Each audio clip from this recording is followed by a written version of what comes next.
हाँ। तो थोड़ा सा रिवीजन लास्ट क्लास का कर लेते हैं हम लोग। ने क्या शुरू किया था पढ़ना। We started with Companies Act 2013। Companies Act 2013 में कितने चैप्टर्स हैं हम लोग को मालूम है। देयर इज 29 चैप्टर्स, जिसके अंदर कितने सेक्शंस हैं, जिसके अंदर 470 सेक्शंस हैं, राइट। मैंने आपको बताया था थोड़ा सा इंट्रोडक्शन दैट जितने भी डेफिनेशंस हैं जनरली, जरूरी नहीं कि सारी डेफिनेशन सेक्शन 2 में हो, बट जनरली सारी डेफिनेशंस कंपनीज एक्ट में कौन से सेक्शन में है, सेक्शन नंबर 2 में है, राइट। तो हम लोगों ने स्टार्ट किया था with the section number 2 clause 20, जिसने डिफाइन किया था कंपनी को। तो हमने बात किया था कि कंपनी का मतलब क्या है। कंपनी का मतलब एक कंपनी है। अगर देखो, अगर डिफिनेशन जो लॉ का है वो इतना क्लियर नहीं है तो ऑफ कोर्स बहुत सारे केस लॉज आए जिसने इस कंपनी की डेफिनेशन को बहुत अच्छे से क्लियर किया। अच्छा, कंपनी क्या है? Is company a separate legal entity different from its member and having a perpetual succession and which is created by law, that can be ended by law only, can make a contract, can sue or be sued. Yes, that's a company, right? तो जो उसके features है company के, that's the definition of a company, right?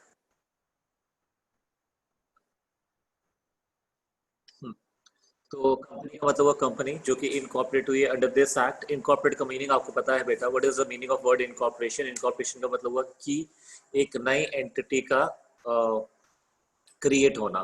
तो company means a company incorporated under this act और under any previous company law. तो अगर कोई कंपनी एक्ट, पुराने एक्ट के अंदर कोई कंपनी इनकॉर्पोरेट हुई थी तो उसको नए एक्ट के हिसाब से खुद को दोबारा से इनकॉर्पोरेट कराने का जरूरत नहीं है। फिर हमने पढ़ना शुरू किया था types of the companies. Types of the companies में सबसे पहले बेसिस हमने लिया था on the basis of number of members. आपको याद होगा मैंने आपको समझाया था अच्छे से ये बात कि दो तरह का कंपनी होता है, एक कौन सा होता है पब्लिक और एक कौन सा होता है प्राइवेट। ये डिफरेंशिएशन क्यों किया? Differentiation was made according to the number of members. अगर एक कंपनी में नंबर ऑफ मेंबर्स मैक्सिमम का कोई लिमिट नहीं होगा तो अल्टीमेटली उसको हम पब्लिक कंपनी बोलेंगे। अगर आप एक मैक्सिमम लिमिट लिख दोगे अपनी कंपनी का तो उसको हम लोग क्या बोलेंगे? Private company. मैक्सिमम लिमिट कितनी है प्राइवेट कंपनी का? मैंने आपको लास्ट टाइम बता दिया था, दैट इज 200। और मैंने आपको ये बता दिया था कि प्राइवेट कंपनी का डिफरेंशिएट करने का रीजन इसलिए था ताकि ये पता लग सके कि अगर कंपनी में मेंबर ज्यादा हैं तो उस पर ज्यादा लॉ अप्लाई करे, बट प्राइवेट कंपनी जिसमें मेंबर्स कम होते हैं उसमें कुछ एग्जम्पशंस दी जाती हैं, कुछ सेक्शंस अप्लाई नहीं करते हैं। Correct. So we started reading the definition of private company. Private company is defined under section 2 clause 68. The private company means a company having a minimum paid share capital as may prescribed. आपको पता है as may prescribed का मतलब क्या होता है? as may prescribed मतलब इसे कौन बदल सकता है? It can be changed by the government. उसके बाद पार्लियामेंट जाना है? The answer is yes. ठीक है, अगर ये वर्ड्स नहीं लिखे as may prescribed तो पहले ही कहाँ जाना है? If the words are not defined as may prescribed तो पहले ही कहाँ जाना है? पहले ही आपको कहाँ जाना पड़ेगा? पार्लियामेंट के पास जाना पड़ेगा। तो आपको क्लियर हो गया। तो private company means a company which is having a minimum paid share capital as may prescribed. तो गवर्नमेंट ने एज ऑन डेट कितना लिमिट लगा रखा है प्राइवेट कंपनी का? What is the minimum prescribed share capital, paid share capital of a private company as on date? Government ने कितना define कर रखा है? 0। देयर इज नथिंग डिफाइंड कि कितना होगा minimum paid share capital as we prescribed. Correct.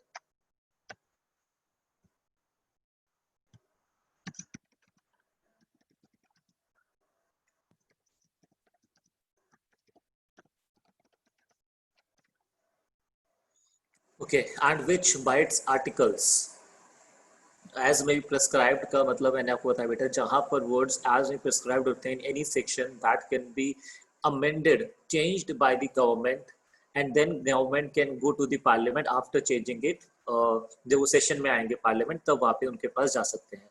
लेकिन अगर एज मे प्रिस्क्राइब्ड वर्ड्स नहीं होते हैं तो government can not change it, they have to directly go to the parliament. Okay, and which by its articles ना, एक नया वर्ड आया आर्टिकल्स, राइट। तो आपको पता है कि जब कंपनी बनती है, इनकॉर्पोरेट होती है, तो उससे पहले ही, उसके बाद नहीं बेटा, बहुत ध्यान सुनेगा। जब कंपनी इनकॉर्पोरेट होती है उससे पहले ही दो पब्लिक डॉक्यूमेंट बनते हैं जो बहुत इंपॉर्टेंट है, दोनों के दोनों पब्लिक डॉक्यूमेंट होते हैं और बहुत इंपॉर्टेंट डॉक्यूमेंट्स हैं। एक होता है मेमोरेंडम ऑफ एसोसिएशन और एक होता है आर्टिकल्स ऑफ एसोसिएशन। देखो मैं आपको पूरा एक सेक्शन आएगा 4 जो मेमोरेंडम ऑफ एसोसिएशन के बारे में मैं आपको एक्सप्लेन करूंगा, सेक्शन नंबर 5 आएगा आर्टिकल्स ऑफ एसोसिएशन के बारे में एक्सप्लेन करूंगा, बट मैं छोटा सा ब्रीफ मैं आपको बताऊंगा कि what is the articles of association and what is memorandum of association, right. अच्छा, मेमोरेंडम ऑफ एसोसिएशन क्या होता है? जो कंपनी को डिफाइन करता है, जो कंपनी का नाम बताता है, कंपनी में मेंबर्स का लायबिलिटी बताता है, कंपनी का एड्रेस बताता है, कंपनी का ऑब्जेक्ट बताता है, कंपनी में मतलब ये जितनी भी सारी चीजें होती हैं, it's all defined by the memorandum of association, right. तो मेमोरेंडम ऑफ एसोसिएशन एक तरह से कंपनी को डिफाइन करता है, कंपनी का यस करेक्ट, एक बच्चे ने बोला कि वो एक कंपनी की जन्म कुंडली है।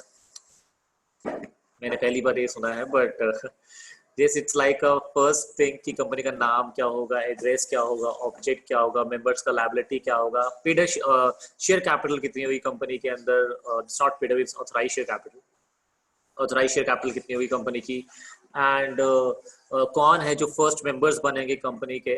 तो ये सब बातें आपके मेमोरेंडम ऑफ एसोसिएशन में होती है, राइट।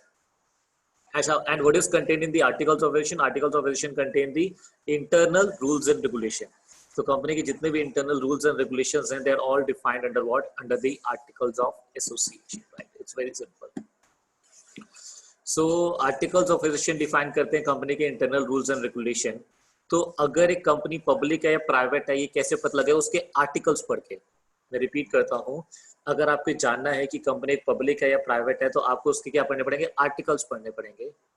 आर्टिकल्स में बहुत सारी चीजें होती हैं, बहुत सारी चीजें होती हैं। जब सेक्शन नंबर 5 आएगा मैं आपको अच्छे से रिपीट करूंगा कि क्या होता है। बट अगर तीन बातें आर्टिकल्स में लिखी, तीनों की तीनों बातें, बेटा बहुत ध्यान सुना, तीनों की तीनों बातें अगर एक कंपनी के आर्टिकल्स में लिखी है तो उस कंपनी को प्राइवेट कंपनी माना जाएगा। कितनी बातें बेटा? तीन बातें। मैं रिपीट करता हूँ, अगर तीन बातें मेंशन है कंपनी के आर्टिकल्स में तो उसको क्या माना जाएगा? Private company. पहला पॉइंट।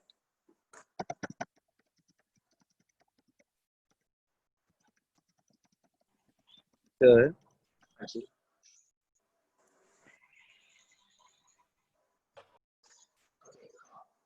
तो पहला पॉइंट क्या आ गया? Limit the number of members to 200, right. Sir हाँ जी, सर वो नेटवर्क हाँ जी।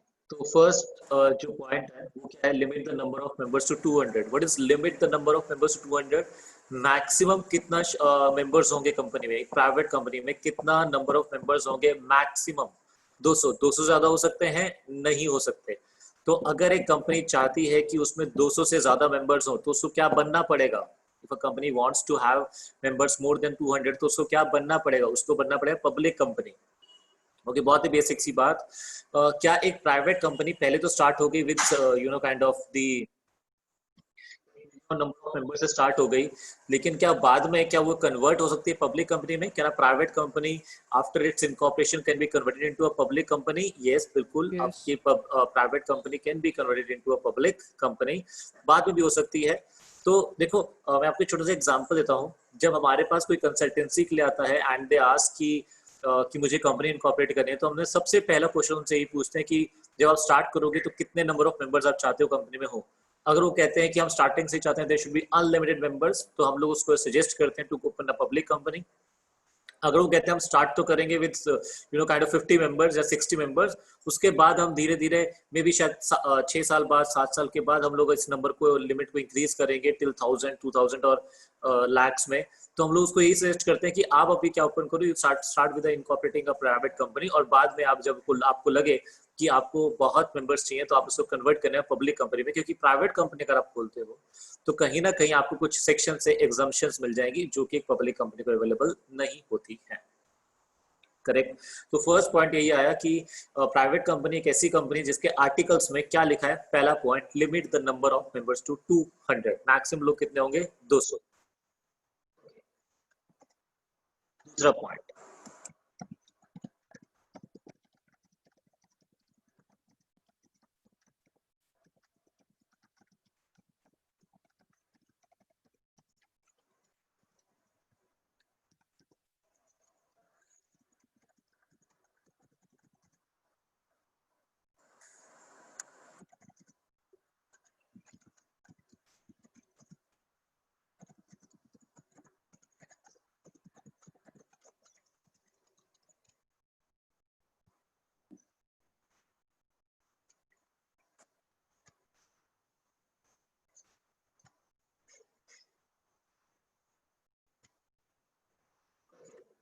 तो मैंने तीनों पॉइंट लिख दिए पहले।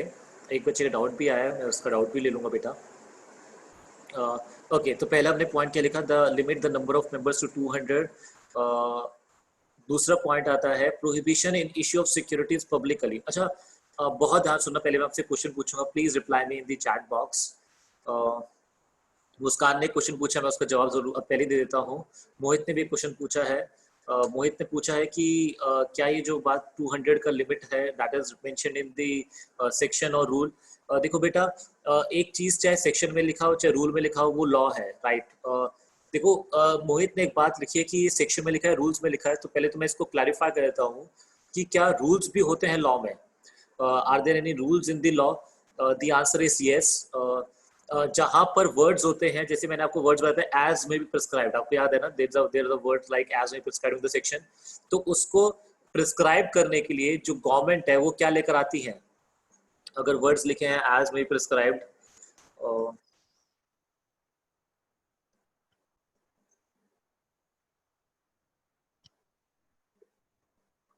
ओके, हाँ।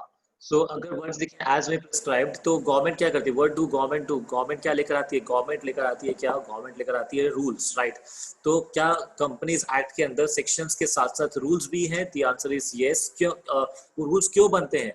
जहां पर भी वर्ड्स लिखे, मैं रिपीट करता हूँ, जहां पर भी वर्ड्स लिखे हैं क्या बेटा, एज में बी प्रिस्क्राइब्ड, वहां पर अल्टीमेटली जो उसको, जैसे यहाँ पे जो वर्ड लिखे हैं एज में प्रिस्क्राइब्ड, तो यहाँ पे कितना प्रिस्क्राइब होना चाहिए? जैसे अभी मिनिमम पेडिशन कैपिटल 0 है, मिनिमम कैपिटल जो आपको रिक्वायर्ड है वो 0 है, तो क्या इसके लिए रूल बनाया होगा गवर्नमेंट ने? क्या गवर्नमेंट ने इसके लिए रूल इशू किया होगा? यस, बिल्कुल, आपको क्लियर हो गया। तो रूल्स क्या होते हैं? मैं दोबारा रिपीट करता हूँ, क्या रूल्स आपके एक लॉ का पार्ट होते हैं? Are the rules a part of the law? The answer is yes. और ये क्यों लाती है, कौन लाता है? इसको लाता है सेंट्रल गवर्नमेंट। सेंट्रल गवर्नमेंट को जहां पर पावर होती है, बाय द एक्ट उसको पावर मिलती है, जहां पे वर्ड्स लिखे होते हैं एज में प्रिस्क्राइब्ड, वहां पे उसको वो अपनी पावर को यूज करते हुए अल्टीमेटली वो रूल्स लेकर आते हैं, राइट, करेक्ट। तो ये जो लिखा है limit the number of members to 200, ये और इसके साथ भी वर्ड्स हैं और भी प्रिस्क्राइब्ड। तो अभी लॉ ने ये बात, रूल्स में गवर्नमेंट ने लिख रखा है कि जो नंबर होंगे वो 200 होगा, राइट। तो सबसे पहला पॉइंट आया limit the number of members to 200। उसके बाद हमने पढ़ा पॉइंट नंबर 2 पढ़ा prohibition on issue of securities publicly. मैं आपसे क्वेश्चन पूछ रहा था, एक डाउट है क्या था मुस्कान का, कि क्या एक पब्लिक कंपनी भी फ्यूचर में कन्वर्ट हो सकती है प्राइवेट कंपनी में? The answer is yes. कैसे हो सकती है? I tell you in the later classes, right. Okay, अभी हम पहले बात कर लेते हैं, क्या एक प्राइवेट कंपनी शेयर इशू कर सकती है? Can a private company issue shares? बहुत सिंपल सा क्वेश्चन है, क्या एक प्राइवेट कंपनी शेयर इशू कर सकती है?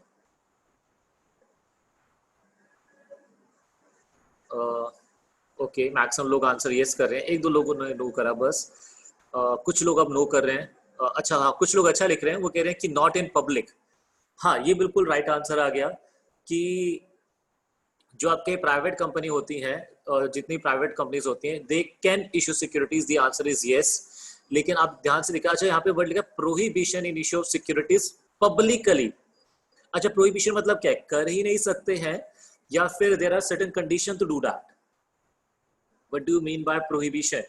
प्रोहिबिशन का मतलब क्या हुआ?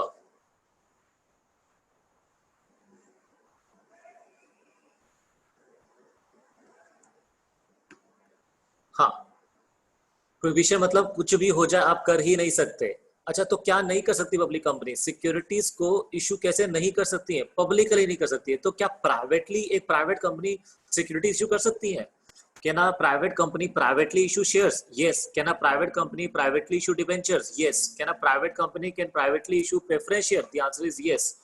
सो आपको क्या याद रखना है कि अच्छा, एक मिनट रुकना, मैं ये चीज क्लैरिफाई कर देता हूँ। ये जो limit the number of members to 200 लिखा है, that is specified in the law. Law ने स्पेसिफाई किया है कि जो आपका नंबर रहेगा वो 200 रहेगा। तो यहाँ पर सेंट्रल गवर्नमेंट ने कुछ भी रूल नहीं बनाया है, तो it is specified by the central government, right. oh sorry, it is specified in the law कि जो नंबर होंगे that would be maximum 200।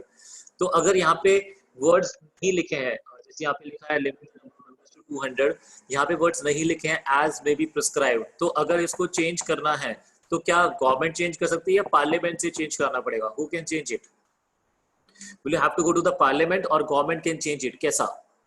How it will be done? Parliament कर सकती है बेटा, गवर्नमेंट नहीं कर सकती, क्योंकि यहाँ पे वर्ड्स एज में प्रिस्क्राइब नहीं लिखे हैं। हाँ, अगर वर्ड्स लिखे होते हैं एज में प्रिस्क्राइब, तो इसका मतलब क्या होता? अगर इसके आगे वर्ड्स लिखे होते हैं एज में प्रिस्क्राइब, तो इसका मतलब क्या होता कि कौन चेंज कर पाता? गवर्नमेंट।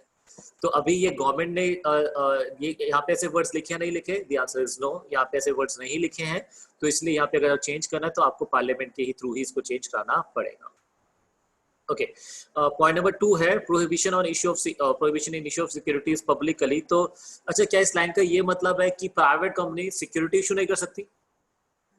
जो हमने एक लाइन लिखी है prohibition in issue of securities publicly, तो सही है क्या ये मतलब आप निकाल लोगे कि प्राइवेट कंपनी सिक्योरिटीज नहीं इशू कर सकती? No, private company securities issue कर सकती है, बट वो प्राइवेटली करेगी। जिन लोगों ने कॉन्ट्रैक्ट एक्ट पढ़ा होगा वो अच्छे से इस चीज को समझ जाएंगे कि एक होता है स्पेसिफिक ऑफर, एक होता है जनरल ऑफर। जो नहीं भी समझते उनके लिए बहुत सिंपल सा लॉजिक है। स्पेसिफिक ऑफर होता है जो आप एक पर्टिकुलर पर्सन को देते हो, एक पर्टिकुलर ग्रुप को देते हो, और जनरल ऑफर होता है विच कैन बी क्या कहते हैं, विच can B you know kind of accepted by anyone. Correct. तो ये जो प्राइवेट कंपनी है, अगर ये शेयर इशू करेगी तो कैसे इशू करेगी? Will it give a specific offer और अ जनरल ऑफर?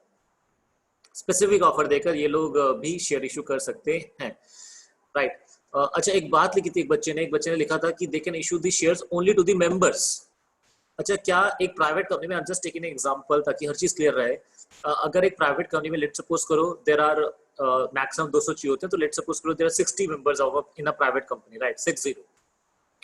तो क्या क्या कहते हैं, तो क्या ये सिर्फ प्राइवेट कंपनी सिर्फ उन 60 को ही शेयर्स इशू कर सकती है, या बाहर भी और अभी शेयर इशू कर सकती है किसी और को भी? What do you think? Only 60 they can, सिर्फ 60 को कर सकते हैं? नहीं बेटा, ऐसा नहीं है। सी, आप ध्यान से सुनिएगा बेटा, प्राइवेट कंपनी 200 तक किसी को भी शेयर इशू कर सकती है। देखो, सिर्फ प्रोहिबिशन है कि आप वो पब्लिकली इशू नहीं कर सकते, बट आप 200 तक, 200 मेंबर्स तक you can issue the shares. आप बाहर भी कर सकते हैं। आप ये मत समझिए, देखो आप मेंबर्स पे स्टिक रहो बेटा, यू स्टिक ऑन दी, आप ध्यान दो मेंबर्स पे। एक बच्चे ने लिखा बट नॉट ओनली रिलेटिव्स को, नॉट टू अच्छा, आप लिख रहे हो, अच्छा जैसे लेट्स सपोज कोई प्राइवेट कंपनी है, मैं उनके मेंबर्स का रिलेटिव नहीं हूं, मैं उनको जानता नहीं, कुछ भी नहीं जानता, बट मुझे उनका बिजनेस आइडिया बहुत पसंद आया, तो क्या ऐसा हो सकता है वो प्राइवेट कंपनी मुझे अपने शेयर इशू कर रहे हैं, मेरे पास पैसा है, आई नीड टू इन्वेस्ट, और उस कंपनी को पैसा चाहिए, तो क्या ऐसा हो सकता है कि वो प्राइवेट कंपनी मेरे पास आए, मुझे ऑफर दे और मैं उसको पैसे दे दूं? हाँ। See, the point is number of members कितने होने चाहिए? 200, खत्म। You don't take it as a कि सिर्फ मेंबर्स को शेयर इशू करना है, किसी और को इशू नहीं करना, ऐसा नहीं होता बेटा। बस करेक्ट, किसी को भी आप इशू कर सकते हो, लेकिन ज्यादा से ज्यादा मेंबर्स कितने होने चाहिए आपके? 200। 200 से ज्यादा मेंबर्स आपके एक्सीड नहीं कर सकते। अब private company can not exceed the number of members to 200, उससे ज्यादा एक्सीड नहीं कर सकते, उतने तक है तो it's fine, it's completely okay, but you can not do that, right. हाँ, मतलब वो एडवर्टाइज नहीं कर सकते अपने ऑफर को, क्योंकि वो स्पेसिफिक ऑफर है, you can not advertise a specific offer, आप सिर्फ एक प्राइवेटली शेयर इशू कर सकते हो। एक डाउट आया, sir private company private placement of share भी नहीं कर सकती? बेटा, प्राइवेट प्लेसमेंट कर सकती है। ये जो मैंने आपको एक बहुत ही लेमन लैंग्वेज में समझाया था अभी, कि एक होता है जनरल ऑफर, एक होता है स्पेसिफिक ऑफर, और मैंने आपको समझाया था कि company can, private company can issue shares through a specific offer. उसी में अगर मैं आपको टेक्निकली बताऊं बेटा, बिल्कुल एकदम as per the companies act, तो दो तरह का ऑफर होता है, एक होता है पब्लिक ऑफर, एक होता है प्राइवेट प्लेसमेंट। पब्लिक ऑफर का देखो नाम ही सजेस्ट कर, what is public offer, which is for everyone, या फिर particular person. Public offer is an offer which is for everyone, and a private placement is an offer which is only for a limited person, right. तो क्या एक private company private placement कर सकती है? Can a private company do a private placement? Yes, the answer is yes, एक private company private placement कर सकती है, करेक्ट। ओके, मैं मोहित आपके क्वेश्चन पे आता हूँ। मोहित ने एक क्वेश्चन पूछा है कि क्या private company sweat equity share issue कर सकती है? बिल्कुल correct, yes, why not. Okay, एक और डाउट है सर, आपके एग्जांपल में भी 140 मेंबर को इशू कर सकते हैं, प्राइवेटली होगा? The answer is yes. और डाउट आया कि सर डिबेंचर भी 200 तक ही इशू कर सकते हैं क्या? अच्छा, मेरी बात को ध्यान सुनना, क्या debentures are the members of the company? क्या डिबेंचर होल्डर्स को मेंबर्स माना जाता है? The answer is no. तो क्या डिबेंचर होल्डर्स 200 से ज्यादा भी हो सकते हैं? Can a private company issue debentures to more than 200? The answer is yes, बिल्कुल यस। हाँ, लेकिन अगर वो डिबेंचर इशू करेगी, लेट्स सपोज करो 20,000 लोगों को, 50,000 लोगों को, तो वो क्या प्राइवेटली करेंगी या वो क्या कहते हैं कैसे करेंगे? प्राइवेटली करेंगी या फिर वो उसके थ्रू करेंगी, पब्लिक ऑफर के थ्रू करेंगे? प्राइवेटली इशू कर लो। प्राइवेटली जितना आपको पब्लिकली नहीं कर सकते बेटा, यू कैन नॉट इशू। जो प्राइवेट कंपनी होती है वो सिक्योरिटीज को पब्लिकली इशू नहीं कर सकते बेटा, हमने क्लैरिफाई कर लिया था। भी सिक्योरिटीज आप वो करोगे, इशू करते हो, तो वो हमेशा प्राइवेटली होगा। पब्लिकली आपकी जो प्राइवेट कंपनी है वो सिक्योरिटीज इशू नहीं कर सकती, चाहे वो डिबेंचर्स है चाहे वो कोई भी। यहाँ तक क्लियर हो गया आपको बेटा? आपको यहाँ तक तो कोई डाउट नहीं आया अभी? ओके, तो मैं दोबारा से बात करता हूँ। Limit the number of members to 200, prohibition in the issue of securities publicly. Third हमने लिखा restriction on transfer of securities. अच्छा, third point restriction on transfer of securities. एक बच्चे डाउट पूछा सर, जैसे जियो तो बेटा एक पब्लिक कंपनी है बेटा, Jio is a public company can issue securities to anyone बेटा। अच्छा अगर अच्छा लेट सपोज करो कि मैंने सामने से कोई जा रहा था, मेरे घर के सामने से, मैंने उसे ऑफर दे दिया, तो क्या वो एक जनरल ऑफर माना जाएगा? अगर मैं किसी को जानता नहीं और मैंने उसको ऑफर दे दिया तो क्या वो जनरल ऑफर माना जाएगा? नहीं नहीं बेटा, नहीं नहीं नहीं, यू आपको क्लियर नहीं हुआ, ध्यान से सुनिएगा बेटा। जनरल ऑफर होता है which is given to a public at a large which can be accepted by anyone, but a specific offer is an offer which is given to a particular person और a group, that is a specific offer. आपको clear हुआ? पहले तो concept को clear करते हैं, एक होता है स्पेसिफिक ऑफर, एक होता है जनरल ऑफर। आपको कंसेप्ट क्लियर हुआ? अगर लेट सपोज करो कि बहुत ही वेग एग्जांपल, जैसे लेट सपोज करो कि मैं आई डोंट नो दीपिका पादुकोण मुझे नहीं जानती, मैंने दीपिका पादुकोण को ऑफर कर दिया, देखो I have a private company, will you be interested in investing in my company? तो will that be regarded as a general offer? Will that be regarded as a specific offer? Specific offer, correct. Acha, I don't know, I'm just taking another example. I don't know Miley Cyrus, right? Or I even don't know the Hermione of the Harry Potter, right? तो मैंने उनको offer दे दिया कि देखो I have a private company in India. Will you purchase my will you be able to will you invest in my private company? क्या आप मेरी private company के मेंबर बनोगे? तो will that be read as specific offer or a general offer? Specific offer बेटा. That never matters कि आप उसको जानते हो नहीं जानते. Correct. Okay. तो हाँ, अब क्लियर हो गया. Okay. So point number 3, restriction on transfer of securities. अच्छा, तो sir private companies issue of debentures के बारे में फिर से बता दीजिए प्लीज। प्राइवेट कंपनी जितने चाहे डिबेंचर्स इशू करना चाहे कर सकते हैं, नंबर ऑफ डिबेंचर होल्डर्स में कोई लिमिट नहीं है प्राइवेट कंपनी के लिए, मेंबर्स पे लिमिट है। अच्छा, मेंबर्स में एक बच्चे ने डाउट पूछा था, जैसे प्रेफरेंस शेयर्स, क्या प्रेफरेंस शेयर्स कोई मेंबर माना जाता है? Will you regard the preference share holders also the member of the company? Will you regard the preference share holder as the max, हम लोग नो लिख रहे हैं एंड अब लिखिए, पहले लिखिए, I just wait for a minute. Will आपके जो प्रेफरेंस शेयर होल्डर्स होते हैं क्या ये भी कंपनी के मेंबर्स होते हैं?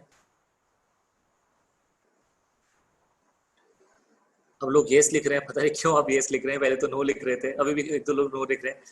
आई एम शॉक्ड बेटा, नो कैसे बेटा? प्रेफरेंस शेयर्स हैं, every share holder is a member बेटा, क्या बात कर रहे हो आप? क्या प्रेफरेंस क्या एक प्रेफरेंस शेयर होल्डर है? यस। क्या एक शेयर होल्डर मेंबर होता है? यस। ये तो बहुत बेसिक है बेटा। सर उनको प्रॉफिट का शेयर पहले मिलता है, वो दैट्स अ डिफरेंट थिंग कि इक्विटी से पहले उनको डिविडेंड मिलता है, वो एक अलग चीज है। अच्छा, क्या प्रेफरेंस शेयर होल्डर्स मालिक भी होते हैं?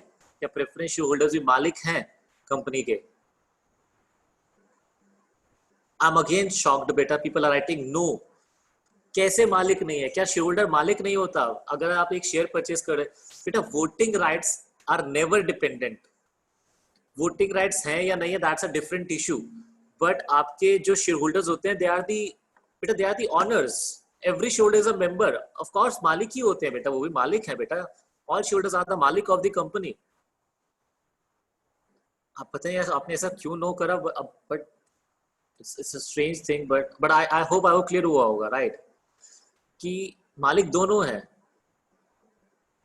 अच्छा क्या मैं एक आपसे क्वेश्चन पूछता हूँ, बहुत ही बेसिक सा क्वेश्चन हो जाएगा, क्या आपके जो ये प्रेफरेंस शेयर होते हैं, आर दे सिक्योर्ड और अनसिक्योर्ड है, both secured unsecured, by means of secured unsecured I mean कि जैसे जब इशू करते हैं तो उनको क्या कुछ सिक्योरिटी देते हैं, कोलेट्रल में कुछ दे देते हैं कि कल को अगर हमने पैसा नहीं दिया तो आप ये सिक्योरिटी है, ये मेरा असेट है, इसको बेच देना, पैसा रिकवर कर लेना।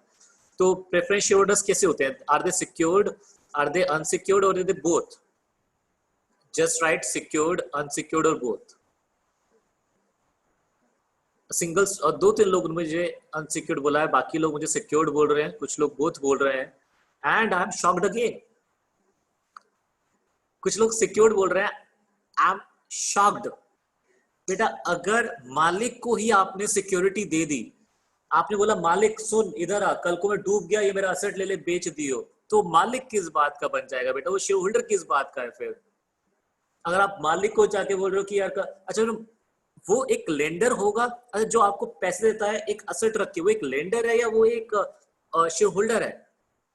वो कौन है बेटा जो आपको बोलता है कि ये पैसा रख लो, कल को पैसा नहीं दे तो मैं आपको असेट बेच दूंगा ये वाला? वो लेंडर है बेटा, वो लोन दे रहा है, वो कभी भी शेयर होल्डर नहीं बन सकता बेटा। प्राइवेट जो sorry preference share holders are always unsecured.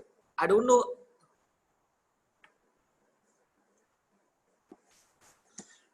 Okay, let's continue. तो shareholders are the members, yes. Preference shareholders are the members, yes. तो क्या preference shareholder भी count करेंगे in the number of members 200? The answer is yes, absolutely yes. Okay, I'm coming to the third point. Restriction on transfer of securities. Okay, what do you mean by restriction? Restriction का मतलब क्या है? नहीं कर सकते या कर सकते कुछ conditions के साथ? What do you mean by restrictions? कि आप कर ही नहीं सकते या कर सकते हो कुछ conditions के साथ? हाँ बिल्कुल करेक्ट। आप कर सकते हो परमिशन के साथ, जैसे आपने सुना होगा।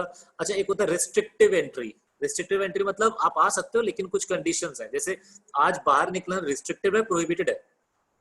जैसे मैं अगर आज की बात करूं, आज अगर मैं बाहर निकलता हूं तो रिस्ट्रिक्टिव है, प्रोहिबिटेड है? रिस्ट्रिक्टिव है कि मुझे मास्क डाल के बाहर निकलना है, दैट इज रिस्ट्रिक्शन, कि बिना मास्क के मैं बाहर नहीं निकल सकता। लेकिन जब लॉकडाउन हुआ था, जब 23 ऑफ मार्च को जब मोदी जी आए थे, रात में बोला था 8 बजे कि कल से सब बंद, तो तब क्या हो गया था, तब प्रोहिबिशन हो गया था कि कोई भी नहीं जा सकता। ठीक है ना, वो क्लियर हो गया ना वर्ड प्रोहिबिशन एंड रिस्ट्रिक्शन। तो यहाँ पर रिस्ट्रिक्शन है ट्रांसफर ऑफ सिक्योरिटीज में या प्रोहिबिशन है ट्रांसफर ऑफ सिक्योरिटीज में? What is it? Is it a restriction और प्रोहिबिशन? रिस्ट्रिक्शन मतलब प्राइवेट कंपनी में भी लोग अपने शेयर्स को ट्रांसफर कर सकते हैं but with the permission. Correct. Okay अभी क्या करना है आप लोग को,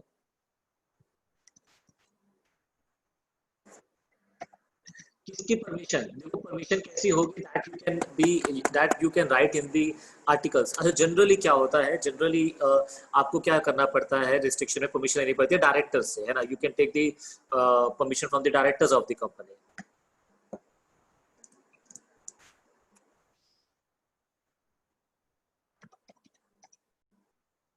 ओके अच्छा मैंने एक स्टार लगाया,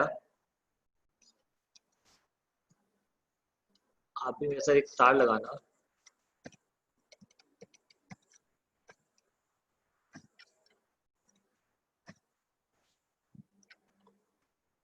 नंबर ऑफ मेंबर्स पे स्टार लगाना, नंबर ऑफ मेंबर्स पे स्टार नहीं लगाना, नंबर ऑफ मेंबर्स पे स्टार लगाना।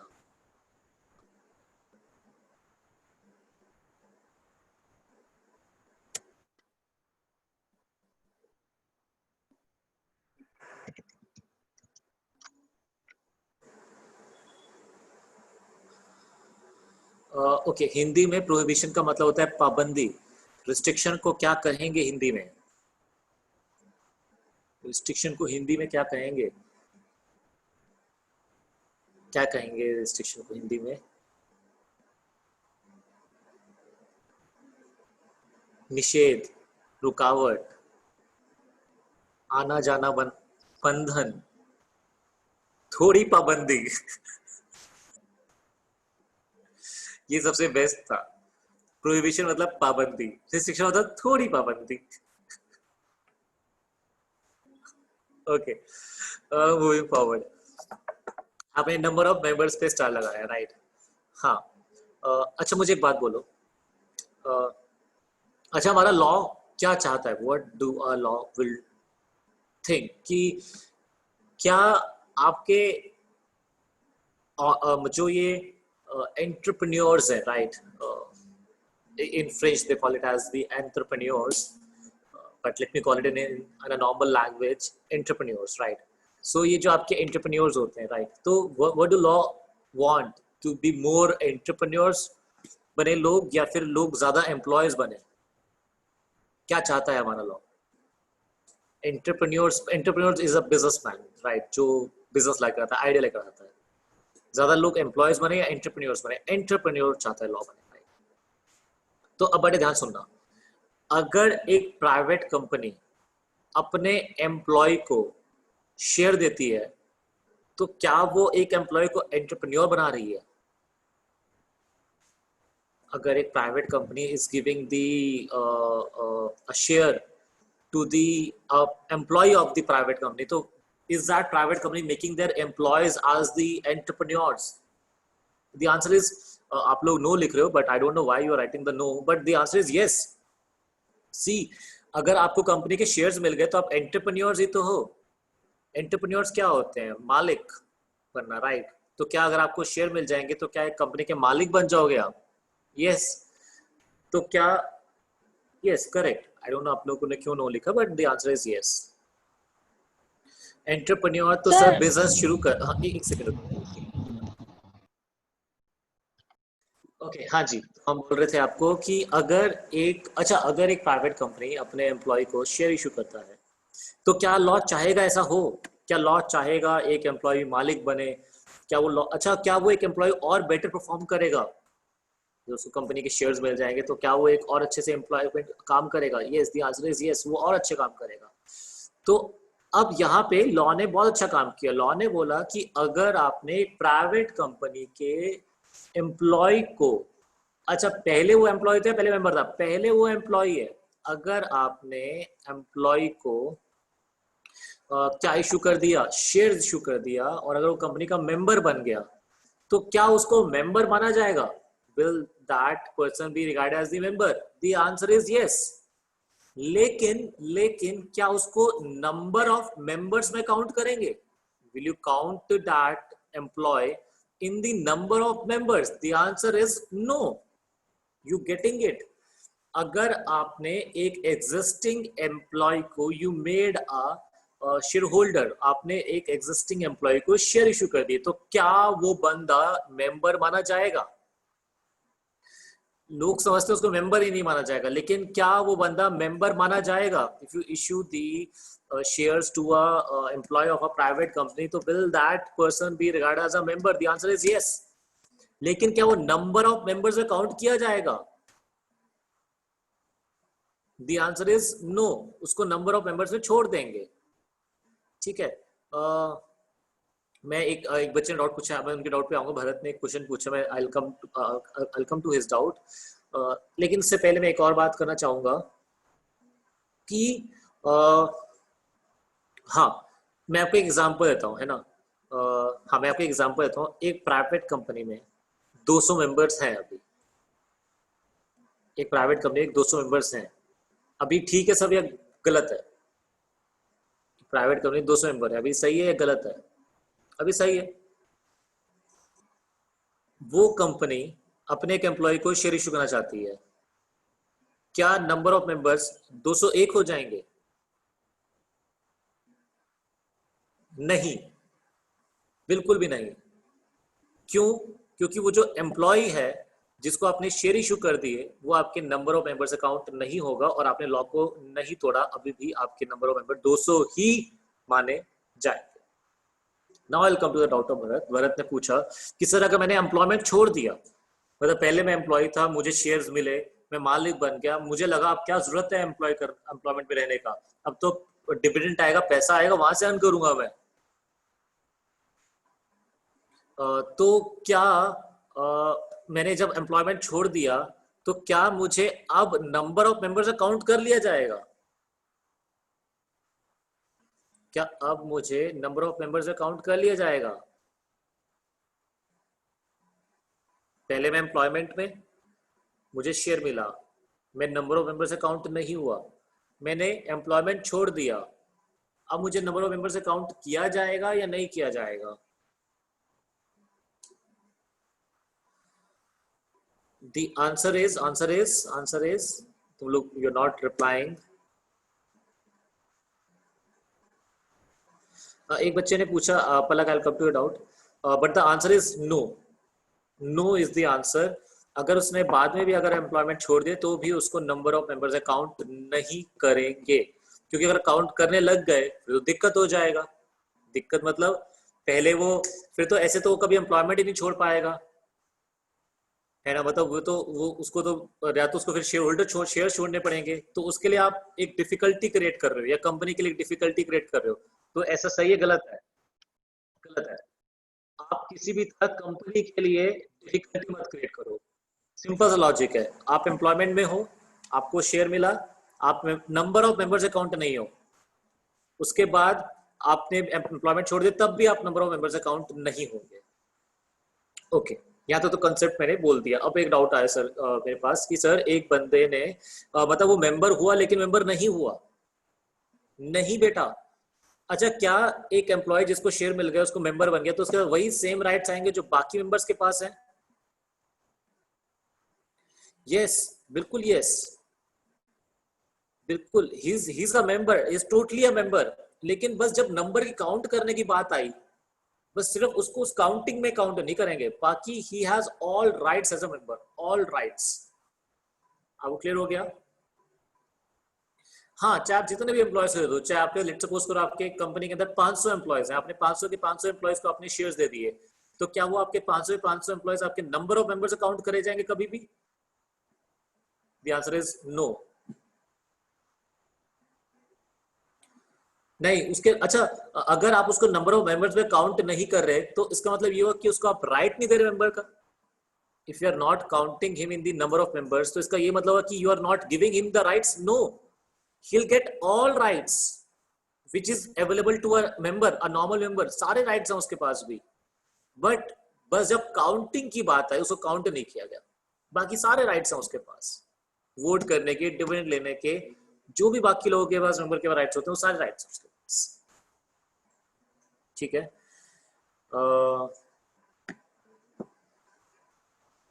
अच्छा एक बच्चे ने डाउट पूछा था कि 200 में प्रेफरेंस 200 है और इक्विटी 200 है। The answer is no, equity preference members मिलाकर 200 है।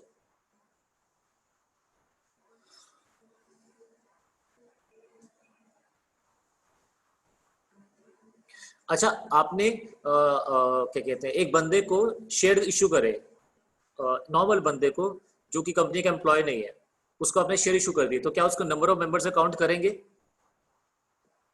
हाँ बिल्कुल सिंपल था ये तो क्वेश्चन। अच्छा उसके बाद वो आपकी कंपनी का एम्प्लॉय बन गया,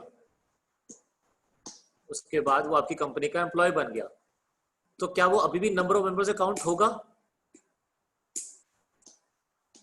yes, he'll keep on count in the whether he will be counted in the number of members, he would be right।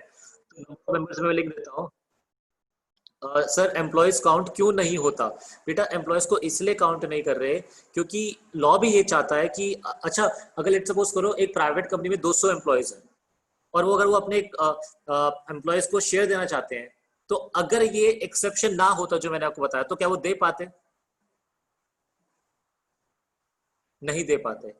तो ऐसा क्यों करा, मतलब क्यों ये लॉ बना कि नंबर ऑफ मेंबर्स में एम्प्लॉयज काउंट नहीं होंगे, ताकि प्राइवेट कंपनी को प्रॉब्लम ना हो क्या इशू करने में, किसी एम्प्लॉय को शेयर इशू करने में। वो 200 में काउंट नहीं होते तो कोई लिमिट नहीं है। दिस नंबर ऑफ मेंबर्स जो है that is for equity as less preference. एक मिनट, एक डाउट आया, एक मिनट रुकना। ओके तो मैंने आपको क्या बताया कि जो आपके एम्प्लॉयज होते हैं, अच्छा एक और क्वेश्चन आ रहा था कि क्या एक जो मेंबर होता है क्या वो एम्प्लॉय बन सकता है? Can a member become an employee of the company? The answer is yes. See company के लिए वो एक है, दो है। If a person is a member as well as an employee of the company, तो कंपनी की नजरों में वो दो इंसान है, वो एक है। In the eyes of the law वो दो है या एक है? In the eyes of the company वो एक है या वो दो है? एक बंदा एम्प्लॉय भी है, एक बंदा मेंबर भी है। वो कंपनी की आंखों में क्या है, एक या दो? देखो कंपनी की नजरों में वो दो है। जब वो डिविडेंड मांगने आएगा तो क्या बनकर आएगा? मेंबर बन के आएगा। जब वो डेली काम करने आएगा तो क्या बनकर आएगा? वो एम्प्लॉय बनकर आएगा। आप समझ रहे हैं? जैसे Mukesh Ambani ji, he is a director, he is an employee, he is the lender, he is the member of Reliance. तो वो रिलायंस के लिए बहुत, रिलायंस की आंखों में बहुत सारा इंसान है या एक इंसान है? रिलायंस की आंखों में, रिलायंस की आंखों में बहुत सारा है ना? he's a many। so right now, हाँ अभी, हाँ दोबारा बात करते हैं। तो क्या एक जो एम्प्लॉय है उसको आपने शेयर दे दिया, क्या नंबर ऑफ मेंबर्स काउंट होगा? नहीं। उसने बाद में एम्प्लॉयमेंट छोड़ दिया, क्या नंबर ऑफ मेंबर्स काउंट होगा? नहीं। तो हम लिखते हैं क्या? एक्सेप्ट।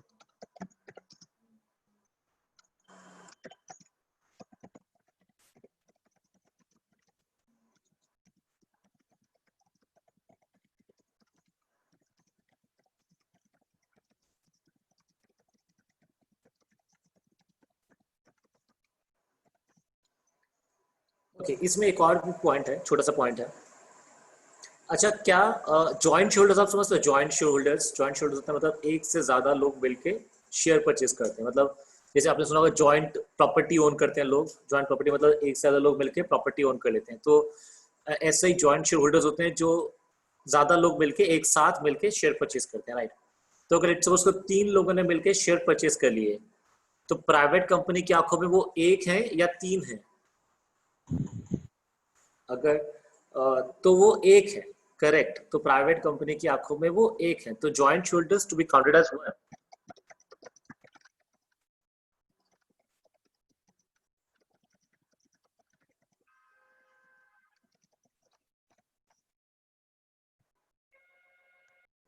तो ओके, अभी मुझे बोलो, ये जो हमने तीन बातें पढ़ी आर्टिकल्स में, तीन बातें होनी चाहिए, तीनों की तीनों बातें होनी चाहिए आर्टिकल्स में या एक बात होनी चाहिए? ये प्राइवेट कंपनी की हमने तीनों बातें पढ़ी, तो ये एक बात होनी चाहिए आर्टिकल्स में या तीनों बातें होनी चाहिए? तीनों बातें। अगर तीनों बातें होंगी तो किसी भी कंपनी के आर्टिकल्स में अगर ये तीनों बातें आपको मिल गई, तो उस कंपनी को क्या मान लिया जाएगा बेटा?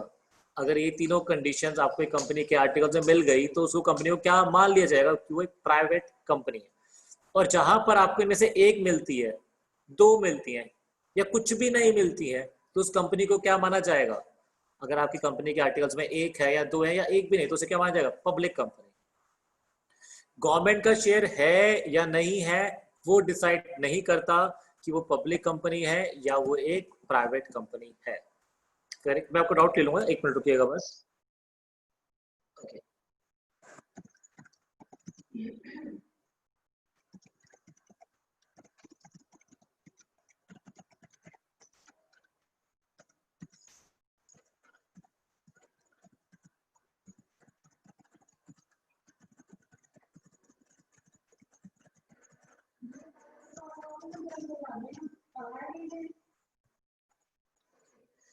मैं आपके डाउट ले लेता हूँ। उससे पहले एक बार पब्लिक कंपनी का डेफिनेशन को रीड कर लेते हैं। तो पब्लिक कंपनी, एक बच्चे ने बोला पब्लिक कंपनी और गवर्नमेंट कंपनी एक ही बात है। नहीं बेटा, मैं आपको इतने टाइम से यही समझा रहा हूँ कि कंपनी पब्लिक है या प्राइवेट है, वो गवर्नमेंट की शेयर होल्डिंग से फर्क नहीं पड़ता है। Please try to understand the government shareholding never decides a company is a public or a private. The three conditions are specified, वो decide करते हैं कंपनी पब्लिक है या प्राइवेट है। अगर आपको ये तीन कंडीशन मिल जाएंगी एक कंपनी के आर्टिकल्स में, तो प्राइवेट है, नहीं तो वो पब्लिक है। Okay, so now what is a public company? Public company means a company, okay, having a minimum paid share capital as may be prescribed. कितना प्रिस्क्राइब कर रखा है अभी तक सेंट्रल गवर्नमेंट ने? जल्दी से बताओ मुझे, सेंट्रल गवर्नमेंट ने कितना भी प्रिस्क्राइब कर रखा है minimum paid share capital? Zero. And मजेदार डेफिनेशन, एक पब्लिक कंपनी वो company which is not a private company. तो जो प्राइवेट कंपनी नहीं है वो कौन सी कंपनी है? Public company. कितना सिंपल सा आंसर था। एंड हैविंग 7 और मोर मेंबर्स, जिसमें कितने मिनिमम कितने लोग होने चाहिए, 7 या 7 से ज्यादा, उस कंपनी को हम लोग क्या बोलते हैं, public company. Okay, private company में हमने नहीं पढ़ा कि मिनिमम कितने लोग चाहिए, तो कितने लोग चाहिए minimum to start with a private company, आपको मालूम ही है 2, you need at least 2 members to start with a private company. Public company में साफ साफ लिखा हुआ है क्या वो कितने लोग चाहिए, 7 या 7 से ज्यादा। अब आपका एक डाउट आएगा, आप बोलोगे कि सर अगर 5 लोग को मिलके काम करना है तो प्राइवेट कंपनी क्यों खोलेंगे, वो पार्टनरशिप कर लें, बिजनेस करना है तो 5 लोग ही तो हैं, वो कर लें, क्या कहते हैं, पार्टनरशिप कर लें, उनके लिए क्यों ज्यादा जरूरी है कंपनी बनाना। तो क्या 5 लोग के लिए कंपनी बनाने में कोई फायदे मिलेंगे, मतलब will that 5 people get certain benefits over the making a partnership form. हाँ, कुछ फीचर्स हैं जो कंपनी के पास है, company separate legal entity, members का लायबिलिटी लिमिटेड हो सकता है, और इज अ परपेचुअल सक्सेशन, लोग आए ना जाए, यस बहुत सारे बेनिफिट है। तो it's not compulsory for 5 people to only go for partnership, उनके पास ऑप्शन है 50 तक, तो आपको पता है ऑप्शन है, आप पार्टनरशिप में भी काम कर सकते हैं, अगर आप चाहो तो कंपनी भी खोल सकते हैं, that totally depends upon you, आपको किसके फीचर पसंद है किसके फीचर पसंद नहीं है। करेक्ट। ओके, एक बच्चे ने डाउट पूछा था, मैं उसको डाउट ले लेता हूँ कि क्या सर ओपीसी कौन सा कैटेगरी में फॉल करता है। ओपीसी क्या एक अलग कैटेगरी है, जैसे आपने लिखा on the basis of number of members, OPC is a 1 person company, तो क्या वो इसकी इन्हीं में से पब्लिक या प्राइवेट की कैटेगरी है या वो थर्ड कैटेगरी आएगा।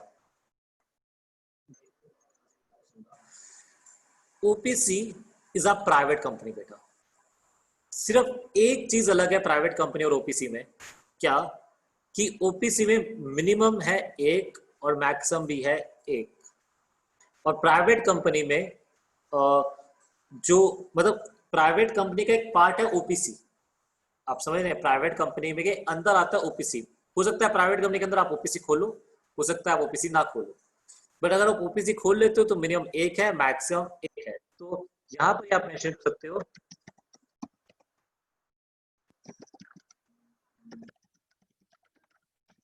एक्सेप्ट ओपीसी, क्योंकि आपको पता है ओपीसी में मिनिमम भी कितने लोग चाहिए 1, मैक्सिमम भी कितने लोग चाहिए 1, तो इसलिए OPC is also a private company, वो एक अलग टाइप ऑफ कैटेगरी में कंपनी फॉलो नहीं करता है।